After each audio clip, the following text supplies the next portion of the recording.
ନମସ୍କାର। ଆକାଶବାଣୀ କଟକ ଆଞ୍ଚଳିକ ସମ୍ବାଦ ପଢ଼ୁଛନ୍ତି ମଳୟ ରଞ୍ଜନ ମିଶ୍ର। ଆଜି ପବିତ୍ର ଅକ୍ଷୟ ତୃତୀୟା।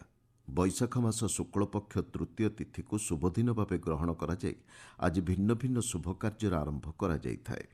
କୃଷିଭିତ୍ତିକ ଏହି ପର୍ବରେ ଚାଷୀମାନେ ଅକ୍ଷିମୁଠି ଅନୁକୂଳ କରିଥାନ୍ତି। ଏହି ଅବସରରେ ଆଜି ମୁଖ୍ୟମନ୍ତ୍ରୀ ମୋହନ ଚରଣ ମାଝୀ କଟକ ବିଦ୍ୟାଧରପୁର ସ୍ଥିତ କେନ୍ଦ୍ରୀୟ ଧାନ ଗବେଷଣା କେନ୍ଦ୍ରଠାରେ ଅକ୍ଷିମୁଠି ଅନୁକୂଳ କରିବେ।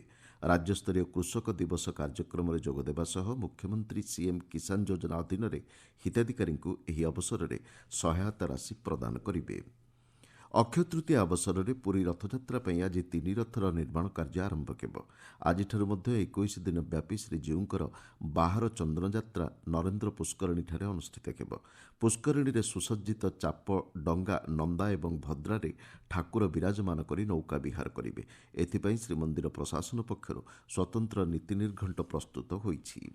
ଶିକ୍ଷା ହେଉଛି ଜୀବନ ଗଠନର ଏକ ପ୍ରମୁଖ ମାଧ୍ୟମ ବୋଲି ମୁଖ୍ୟମନ୍ତ୍ରୀ ମୋହନ ଚରଣ ମାଝୀ କହିଛନ୍ତି। କଟକ ଜିଲ୍ଲା ସୁନ୍ଦରଗ୍ରାମ ସ୍ଥିତ ସରକାରୀ ଉଚ୍ଚ ବିଦ୍ୟାଳୟର 75 ବର୍ଷ ପୂର୍ତ୍ତି ପାଳନ ଅବସରରେ ଆୟୋଜିତ କାର୍ଯ୍ୟକ୍ରମରେ ଯୋଗଦେଇ ଶ୍ରୀ ମାଝୀ ଶିକ୍ଷାକୁ ସର୍ବୋଚ୍ଚ ପ୍ରାଥମିକତା ପ୍ରଦାନ କରାଯିବା ଉପରେ ଗୁରୁତ୍ୱ ଦେଇଛନ୍ତି। ରାଜ୍ୟରେ 2002ଟି ଗୋଦାବରୀଶ ଆଦର୍ଶ ବିଦ୍ୟାଳୟ ଖୋଲାଯିବାକୁ ଯୋଜନା ରହିଥିବା ଶ୍ରୀ ମାଝୀ କହିଛନ୍ତି। ଚଳିତ ଆର୍ଥିକ ବର୍ଷର ବଜେଟ୍ରେ ଶିକ୍ଷା ଭିତ୍ତିଭୂମି ସୁଦୃଢ଼ କରିବା ଲକ୍ଷ୍ୟରେ 32,000 କୋଟି ଟଙ୍କାର ବ୍ୟୟବରାଦ ହୋଇଥିବା ମୁଖ୍ୟମନ୍ତ୍ରୀ ସୂଚନା ଦେଇଛନ୍ତି। ଏହି ଅବସରରେ ରାଜ୍ୟ ସରକାରଙ୍କ ପକ୍ଷରୁ ଶିକ୍ଷା କ୍ଷେତ୍ର ପାଇଁ ଗ୍ରହଣ କରାଯାଇଥିବା ପଦକ୍ଷେପଗୁଡ଼ିକ ଉପରେ ଶ୍ରୀ ମାଝୀ ଆଲୋକପାତ କରିଛନ୍ତି। ମୁଖ୍ୟମନ୍ତ୍ରୀ ମୋହନ ଚରଣ ମାଝୀଙ୍କ ଜନ ଅଭିଯୋଗ ଶୁଣାଣି କାର୍ଯ୍ୟକ୍ରମ ଆଜି ବନ୍ଦ ରହିବ। ଶ୍ରୀ ମାଝୀଙ୍କ କେତେକ ଗୁରୁତ୍ୱପୂର୍ଣ୍ଣ କାର୍ଯ୍ୟ ପରିପ୍ରେକ୍ଷୀରେ ଅଭିଯୋଗ ଶୁଣାଣି ବନ୍ଦ ରହିଥିବା ସାଧାରଣ ପ୍ରଶାସନ ଓ ସାଧାରଣ ଅଭିଯୋଗ ବିଭାଗ ପକ୍ଷରୁ ସୂଚନା ଦିଆଯାଇଛି। ପରବର୍ତ୍ତୀ ଅଭିଯୋଗ ଶୁଣାଣିର ତାରିଖ ସମ୍ବାଦପତ୍ର ମାଧ୍ୟମରେ ସୂଚନା ଦିଆଯିବ ବୋଲି ବିଭାଗ ପକ୍ଷରୁ କୁହାଯାଇଛି। ସର୍ବଭାରତୀୟ ବାଚସ୍ପତି ସମ୍ମିଳନୀ ଆସନ୍ତାକାଲି ପୁରୀଠାରେ ଅନୁଷ୍ଠିତ ହେବ। ମହାରାଷ୍ଟ୍ର ବିଧାନସଭା ବାଚସ୍ପତି ରାହୁଲ ସୁରେଶ ନରୱେକରଙ୍କ ଅଧ୍ୟକ୍ଷତା ଏବଂ ଓଡ଼ିଶା ବିଧାନସଭାର ବାଚସ୍ପତି ସୁରମା ପାଢ଼ୀଙ୍କ ତତ୍ତ୍ୱାବଧାନରେ ଏହି ସମ୍ମିଳନୀ ଆୟୋଜିତ ହେଉଛି। ବାଚସ୍ପତିଙ୍କ ଭୂମିକା ସମ୍ପର୍କିତ ଆଲୋଚନା ନେଇ ଆୟୋଜିତ ହେବାକୁ ଥିବା ଏହି ସମ୍ମିଳନୀରେ ଓଡ଼ିଶା ସମେତ କର୍ଣ୍ଣାଟକ, ନାଗାଲାଣ୍ଡ ବିଧାନସଭାର ବାଚସ୍ପତି ଯୋଗଦେବେ। ସମ୍ବିଧାନର 10ମ ସୂଚୀ ଅନୁଯାୟୀ ଦଳବଦଳ ବିରୋଧ ଆଇନର ପ୍ରାସଙ୍ଗିକତା ଏବଂ ଏହାର କାର୍ଯ୍ୟାନ୍ୱୟନ ନେଇ ସମ୍ମିଳନୀରେ ବିସ୍ତୃତ ଆଲୋଚନା ହେବ। ରାଜ୍ୟରେ ଗ୍ରୀଷ୍ମ ପ୍ରବାହ ଜାରି ରହିଛି। ଗତକାଲି ରାଜ୍ୟର 14ଟି ସହରର ତାପମାତ୍ରା 40 ଡିଗ୍ରୀ ସେଲ୍ସିୟସ୍ ଉପରେ ରହିଥିଲା। ସର୍ବାଧିକ ତାପମାତ୍ରା 43.3 ଡିଗ୍ରୀ ସେଲ୍ସିୟସ୍ ଝାରସୁଗୁଡ଼ାଠାରେ ରେକର୍ଡ କରାଯାଇଛି। ଆସନ୍ତା ସପ୍ତାହ ପର୍ଯ୍ୟନ୍ତ ଏଭଳି ପରିସ୍ଥିତି ଲାଗି ରହିବ ବୋଲି ଭୁବନେଶ୍ୱରସ୍ଥିତ ଆଞ୍ଚଳିକ ପାଣିପାଗ ବିଜ୍ଞାନ କେନ୍ଦ୍ର ଆକଳନ କରିଛି। ଗ୍ରୀଷ୍ମ ପ୍ରକୋପକୁ ଦୃଷ୍ଟି ରଖି 12ଟି ଜିଲ୍ଲାର ଶିକ୍ଷାନୁଷ୍ଠାନ ବନ୍ଦ ରଖିବାକୁ ସମ୍ପୃକ୍ତ ଜିଲ୍ଲା ପ୍ରଶାସନ ନିଷ୍ପତ୍ତି ନେଇଛି।